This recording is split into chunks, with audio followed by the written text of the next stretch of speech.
Greater Noida में किसानों का फूटा आक्रोश, 0 पॉइंट पर संयुक्त किसान संगठनों का विशाल प्रदर्शन। ग्रेटर नोएडा में संयुक्त किसान संगठनों ने एकजुट होकर जोरदार प्रदर्शन किया, जो ग्रेटर नोएडा प्राधिकरण कार्यालय और यमुना एक्सप्रेस वे के 0 पॉइंट पर एक साथ शुरू हुआ। इस आंदोलन में यमुना प्राधिकरण से प्रभावित सैकड़ों किसान ट्रैक्टर, ट्रॉली और निजी वाहनों के साथ पहुंचे। किसानों ने प्राधिकरण व वादा खिलाफी और उनके अधिकारों की अनदेखी का आरोप लगाते हुए नाराजगी जाहिर की। प्रदर्शन के दौरान किसानों ने हाथों में हरे झंडे लिए, जय जवान जय किसान के नारे लगाए, जिससे वातावरण गूंज उठा। सुरक्षा व्यवस्था बनाए रखने के लिए 0 पॉइंट पर भारी पुलिस बल की तैनाती की गई। किसानों ने चेतावनी दी कि यदि उनकी मांगे पूरी नहीं की गई तो ये आंदोलन अनिश्चितकालीन किया जाएगा। भारतीय किसान यूनियन कृषक शक्ति की ओर से रुड़ीचा अंडरपास ग्रेटर नोएडा पर एक महापंचायत भी आयोजित की गई है, जिसमें कई वरिष्ठ पदाधिकारी शामिल हुए। इस महापंचायत में संगठन के राष्ट्रीय अध्यक्ष अमन ठाकुर, प्रदेश अध्यक्ष जितेंद्र चौधरी, मनोज यादव, पश्चिमी उत्तर प्रदेश के प्रदेश अध्यक्ष कपिल गोस्वामी, छात्र सभा के प्रदेश अध्यक्ष संदीप यादव, प्रदेश उपाध्यक्ष सचिन पहलवान, शिव भाटी, युवा प्रदेश उपाध्यक्ष करण ठाकुर, बुलंदशहर हापुड़ जिला अध्यक्ष हरविंदर सिंह,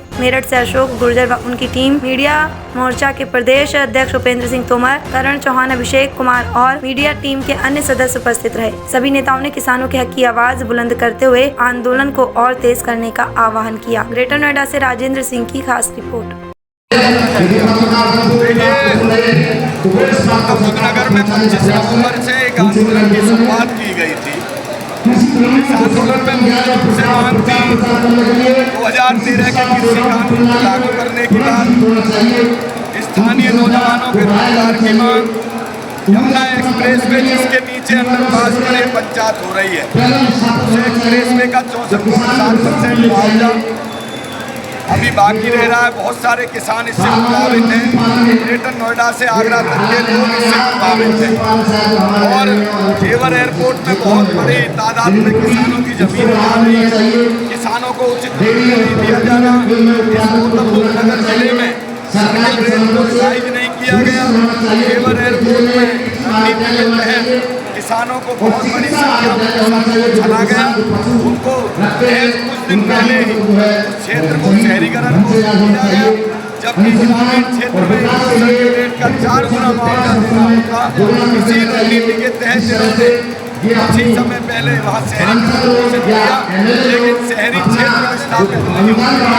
इन्होंने उन कामों को स्थापित किया और लगातार इस गौतमबुद्ध में कहीं ना कहीं किसानों की जो मुख्य मांग है, किसानों का जो वाजिब अधिकार है, उनसे ये कहीं ना कहीं शासन प्रशासन के लोग भागते हुए नजर आते हैं। 25 नवंबर के उस आंदोलन में बहुत बड़ी तादाद में किसान जेल भी गए।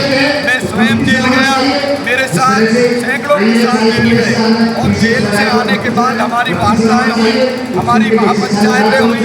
हमेशा इन लोगों ने हमें आश्वासन दिया है। अभी 2 महीने से तो माननीय जिला अधिकारी गौतमबुद्ध नगर के हमें रोजाना ये बहकाने का काम कर रहे हैं कि कल को सर्किल रेट का रिवाइज बढ़ाएंगे, 2 हफ्ते बाद बढ़ाएंगे। इन्हें 8 महीने बीत गए हमें भरोसा देते देते। तो इन सारी मांगों को लेकर के और ऐसी भावनाओं के साथ ये लोग काम कर रहे हैं। इनको कहीं ना कहीं इनसे पूरे क्षेत्र का किसान अपने आप को प्रताड़ित कर रहा है। इसीलिए आज हम यहाँ पर महापंचायत का आयोजन कर रहे हैं। इस महापंचायत में निर्णय होगा आगे की रणनीति क्या होगी। जिन मांगों को लेकर के हम अपने घर से निकले हैं, अगर उन मांगों पर कोई ठोस जवाब हमको मिलता है तो ठीक है, वरना सभी सर्वसम्मति से आज से यहीं पर रोनीजा अंडरपास पर अनिश्चितकालीन धरने की हम लोग शुरुआत करें। कुछ अधिकारी हमारे बीच में आएंगे, उनसे बातें होंगी और आगे का जो फैसला होगा वो यहाँ की कमेटी करेगी। हम लोग सभी बैठ करके विचार विमर्श करेंगे, अगर जरूरत पड़ेगी तो निश्चितकालीन धरने में जाएंगे। क्या उद्देश्य है बारे में थोड़ा बताइए। महापंचायत हमारे संयुक्त किसान मोर्चे का आंदोलन पिछले 25 नवंबर से जो हमने एक आंदोलन शुरू किया था, उसको लेकर के जो हम बैठे हुए थे, अपनी मांगे जो हमारी थी नहीं मानी गई, तो उसको लेकर के हमने फिर दोबारा से एक रूपरेखा नहीं तैयार की है और एक बड़े आंदोलन के रूप में इसको निकाला जाएगा। सारे संयुक्त किसान मोर्चे के जितने 14 संगठन है, सभी अलग अलग प्राधिकरणों पर, अलग अलग अंडरपासों पर सभी का आंदोलन आज 30 नवंबर को 30 जुलाई को है। और ये आगे अगर हमारी बातें नहीं मानी जाती है, हमारी बात नहीं स्वीकार होती है, तो आगे जारी रहेगा। आगे की रणनीति क्या रहेगी?